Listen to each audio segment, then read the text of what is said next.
उपाधी नसावी अंतर्बाही. उपाध्या बऱ्याच प्रकारचे, संसारात त्या उपाध्या वेगळ्या, परमार्थात पण उपाधी आहेत बरं का. परमार्थात पण उपाधी आहेत, आतल्या उपाध्या वेगळ्या, बाहेरच्या उपाध्या वेगळ्या.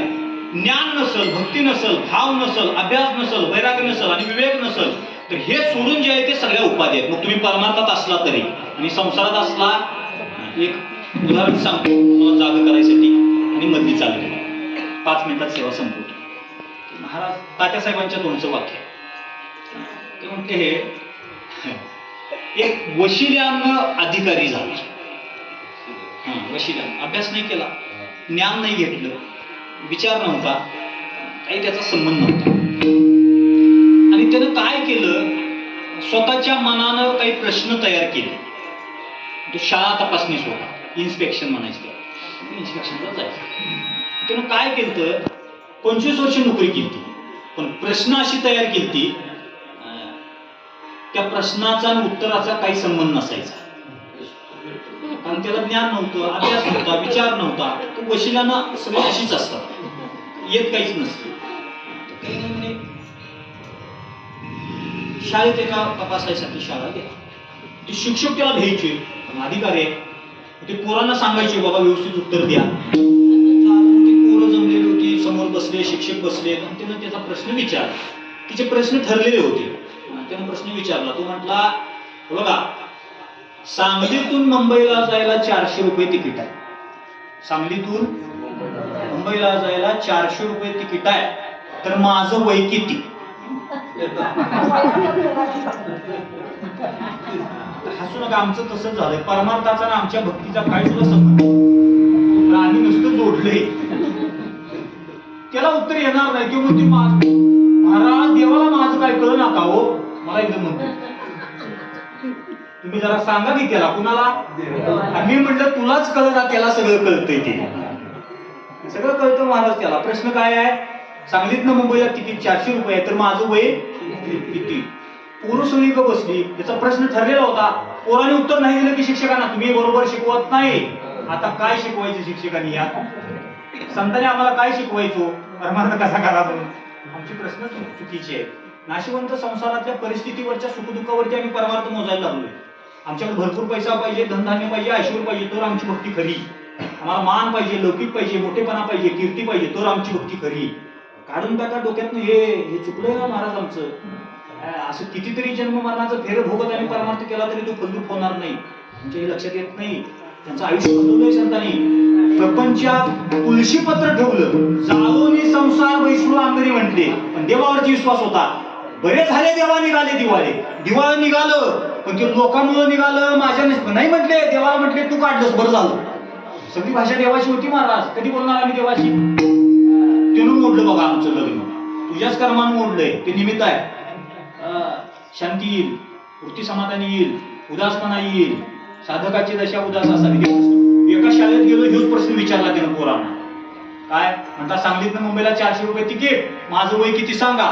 एका पोरानं हात वर केला. आता ह्याला माहित होतं ह्या प्रश्नाचं उत्तर जगात कोण आलं तरी देऊ शकणार नाही, प्रश्न चुकीचा आहे. तर पोरानं हात वर केला, सांग बरं म्हटला. ते पोरगं उभा राहिलं. ते पोरगं म्हणलं, साहेब तुमचं वय 42 वर्ष असलं पाहिजे. साहेबाचा पाराच उतरला. ते म्हणला माझं वय खरंच 42 आहे. आपण ह्याला आलं कसं? झालं मला चांगला शिकताय, चांगलं म्हटला. गडबडीत बाहेर पडलं. त्या पोराला तेवढं बोलवा म्हटलं. एकटा बोलून घेतलं बाजूला, त्याच्या खात्यावर हात ठेवला, त्याला बाजून नेलं. त्याला विचारलं, अरे तू बरोबर सांगितलेस म्हटलं, कसं काय? पोरगं म्हटलं मला माहितच आहे तुमचं 42 वर्ष. आता तुला माहित कसं म्हटलं? माझं आधार कार्ड मी तुम्हाला दाखवत नाही, माझा दाखला कुणाला माहित नाही. कवा आला तुला कळलंच कसं? त्या पोरानं उत्तर दिलं, साहेब आमचा एक चुलत भाऊ आहे म्हटलं. आणि ते काहीतरीच बडबडते.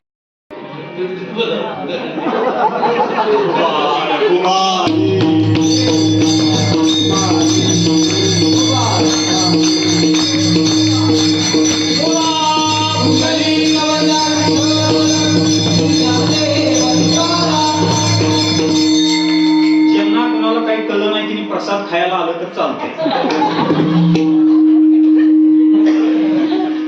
त्या आमच्या बाबाचा बाळाचा हाफ मॅड असून वय 21 आहे म्हणजे तुम्ही फुल मॅड आहे म्हणून तुमचं 42 असाने अंदाज लावला. आता बऱ्याच लोकांना कळलं. साधकाची दशा उदास असावी, उपाधी नसावी, अंतर्वायू दोन्हीला काय निद्रेतेची नाव काय प्रमाणात मला त्याची नाव बघा ना. उपाधी आहे, आता उपाधीची प्रमाण नुसती तोंडाने सांगतो, मध्ये चाल घेणार आहे, 5 मिनिटात कीर्तन संपवणार आहे. ते म्हणतात जया परमार्थाची चाड तिने सांगावे निगाड, धरोनी वसनाची चाड रे तिने मादरे साठी मांडी करती टाकी वासुदेव नाम भूती मुक्षी टाकी नामस्मरता आदरे. उपाधी नसावी. उपाधी अंतकरणात जोपर्यंत आहे तोपर्यंत तुम्हाला देव भेटू शकणार नाही. उपाध्या किती प्रकारचे आहेत, काय आहे त्याचं चिंतन वेगळं आहे. आपली वेळेची मर्यादा संपली. तुमचे हे वक्त्यावरती उपकार आहे की एवढा वेळ करून सुद्धा तुम्ही ऐकत नसता, नाहीतर कीर्तनाच्या वेळ मर्यादा ठरलेले आहे. हे नामस्मरणाचं महत्व आहे. म्हणजे आपण कुठले, मी गव्हांदा कीर्तनाला गेलो, जन्मकाळ ते म्हटले 7 ते 9. मी म्हटलं मला 10 म्हणजे 12चा जन्मकाळ करायला माझी तारीख गेली. ते म्हटले नाही मला तुम्ही आपण 7 ते 9 करू. मी म्हटलं आज जन्मकाळ तसा करत नाही, आपण करायचा म्हटले. झालं 7 ते 9 करायचं ठरला. पण तिथं ते दहीहंडी होती, डॉल्बी लावलं होतं. ते म्हणजे महाराज काहीतरी करा, 4 ते 6 करूया. तुम्हाला नाही कळलं, इतकं भक्तीचं सामर्थ्य आहे आमच्याकडे महाराज. आम्ही देवाला जन्माला 4 ते 6 घातला. तू येणार आला नावा रूपा तुका हा म्हणे सोपा झालाय तो आमच्यासाठी. की भक्तीचं सामर्थ्य तुम्ही काहीतरी समजू नका.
God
कोण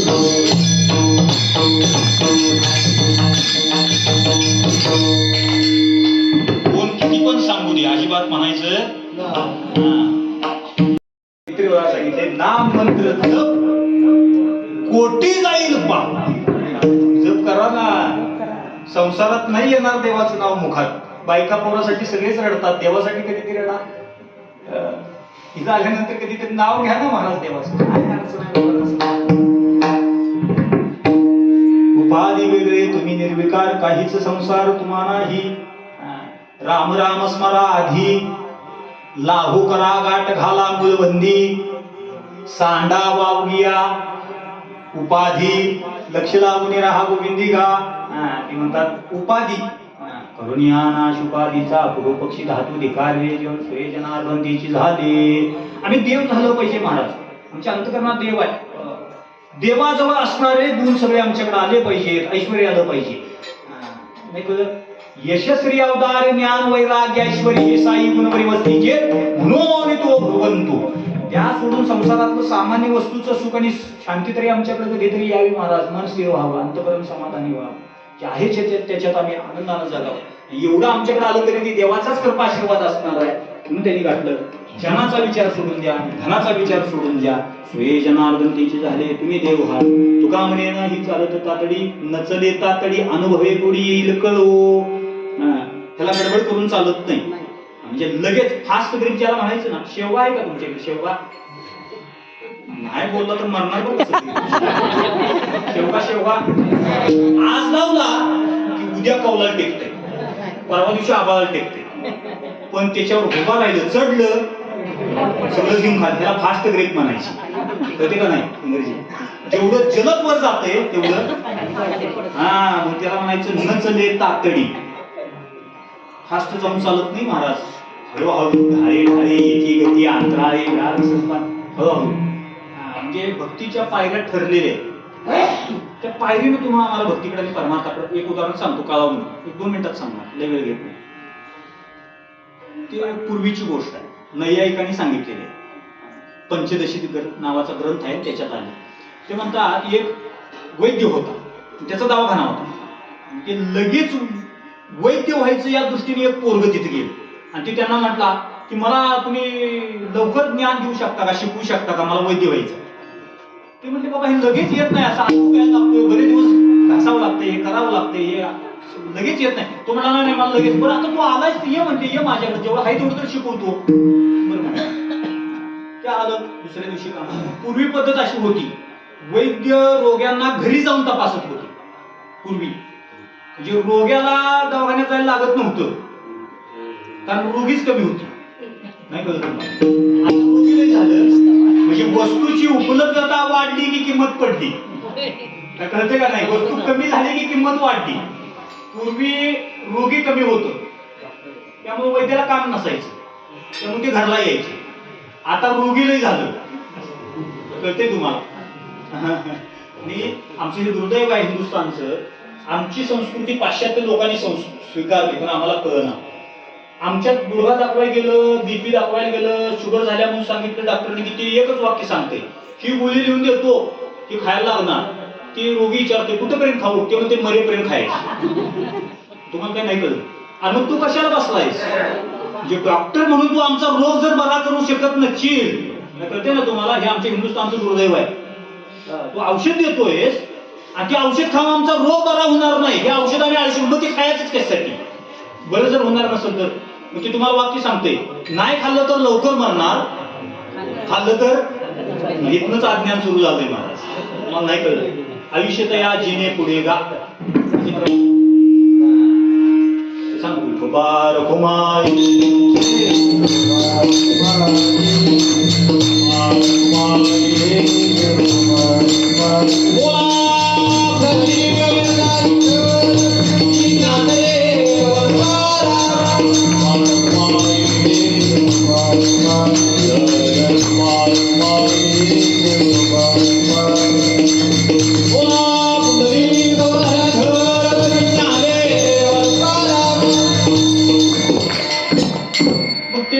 शिकायला त्या वैद्याकडे जायला लागलं. आजारी पडले, तुम्ही माणूस बोलवायला आला, चला म्हटले वैद्य महाराज त्यांची तब्येत बिघडली. ते पिशवी घेऊन त्या पोराला म्हटले चल बाबा तुला शिकायचं आहे ना, ते दोघं मिळून गेले. त्या माणसाजवळ रोग्याजवळ गेले, ते झोपलेलं होते. महाराजांनी काय केलं, त्याचा हात हातामध्ये घेतला, त्याची नाडी तपासली. ते नाडी तपासल्याबरोबर 2 मिनिटं शांत बसून त्याची नाडीचं परीक्षण केलं. त्यांच्या लक्षात आलं. ते म्हटले बाबा तुझं पाण्यात घे, तुझी तब्येत बरी होईल. तो म्हटला होय महाराज, मला डिसेंट्रीचा प्रॉब्लेम झालाय म्हटला, अपचन झालंय आणि ती पोट बिघडले, तुम्ही म्हणताय ते खरं. त्यानं न सांगता रोग्याच्या तोंडातून न ऐकता वैद्याने ओळखलं. झालं तिथून वाटेत तू कवने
तुका म्हणे आता अवघात होई मरठी पायी संता ज्ञानदेव तुकाराम ज्ञानदेव तुकाराम ज्ञानदेव तुकाराम ज्ञानदेव तुकाराम ज्ञानदेव तुकाराम ज्ञानदेव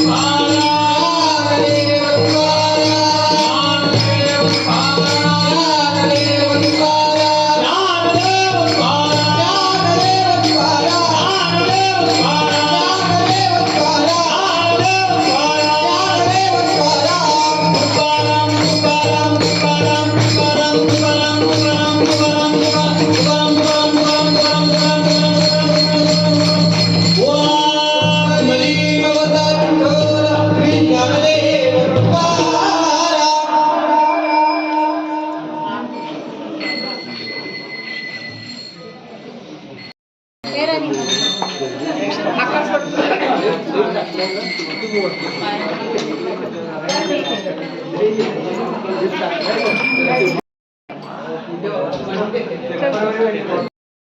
बराबर